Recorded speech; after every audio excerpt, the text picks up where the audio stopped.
ಸಿಟಿಲಿ ಓಡಾಡೋಕೆ ಒಂದು ವೆಹಿಕಲ್ ಬೇಕು ಅನ್ನೋರಿಗೆ, ಮೈಲೇಜ್ ಅಲ್ಲೂ ಬೇಕು ಅನ್ನೋರಿಗೆ ಟಾಪ್ ಅಂಡ್ ವೆಹಿಕಲ್ ತಗೊಂಡ್ ಬಂದಿದ್ದೀನಿ. ಯಾವ್ದು ಅಂತ ಕೇಳಿದ್ರೆ ಅದೇ ಸೆಲೆರಿಯೋ. ಗಾಡಿ ಮಾತ್ರ ಕ್ಲಾಸ್ ಆಗಿದೆ, ರೆಡ್ ಕಲರ್ ಅಲ್ಲಿ 72,000 ಓಡಿರೋ ವೆಹಿಕಲ್ ZXi ಆಟೋಮೆಟಿಕ್ ವೇರಿಯಂಟ್ 2018 ಮಾಡಲ್ ಗಾಡಿ. ರೈಟ್ ರೌಂಡ್ ನಿಮ್ಗೆ ತೋರಿಸ್ತೀನಿ.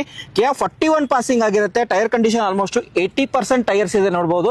ಇಂಟೀರಿಯರ್ ಅಲ್ಲಿ ಹೋಗೋದಾದ್ರೆ ಆಫ್ಟರ್ ಮಾರ್ಕೆಟ್ ನಿಮಗೆ ಇನ್ಫೋಟೈನ್ಮೆಂಟ್ ಸಿಸ್ಟಮ್ ಜೊತೆಗೆ ರಿವರ್ಸ್ ಕ್ಯಾಮ್ರಾ ಕೂಡ ಆಡ್ ಆನ್ ಆಗಿದೆ ನೋಡಬಹುದು. AC, power sharing, power windows, music system, air bag ಸಮೇತ ಬರುತ್ತೆ. ಸೈಡ್ ನೋಡೋದ್ರೆ ವೆಲ್ ಮೇಂಟೆಡ್ ಆಗಿರೋದು. ಯಾರು ಹುಡುಕ್ತಿರೋರಿಗೆ ಬೆಸ್ಟ್ ಇಂದ ಬೆಸ್ಟ್ ಪ್ರೈಸ್ ಅಲ್ಲಿ ಕೊಡ್ತಿದೀವಿ. ಗಾಡಿ ನೋಡಬಹುದು ZXi ಆಗಿರುತ್ತೆ. Fully top and back wiper, defogger ಸಮೇತ ಬರುತ್ತೆ. ರೈಟ್ ರೌಂಡ್ ಎಲ್ಲೂ ಡೆಂಟು ಸ್ಕ್ರಾಚ್ ಬರೋದಿಲ್ಲ. ಈ ಒಂದು 80% ಟೈರ್ ಕೂಡ ಇದೆ. 72,000 ಓಡಿರೋದು, single owner, ZXi automatic variant ಆಗಿ 4,25,000, 4,25,000 ಸ್ಲೈಟ್ಲಿ ನೆಗೋಷಿಯಬಲ್ ಕೂಡ ಆಗುತ್ತೆ. ಲೋನ್ ಅಂತ ಹೋಗೋದ್ರೆ ಲೋನ್ ಕೂಡ ಆಗುತ್ತೆ. ಹೆಚ್ಚಿನ ಮಾಹಿತಿ ಬೇಕು ಅಂದ್ರೆ ಕೆಳಗಡೆ ಕೊಟ್ಟರೆ ನಂಬರ್ಗೆ ಕಾಲ್ ಮಾಡಬಹುದು. Celerio automatic.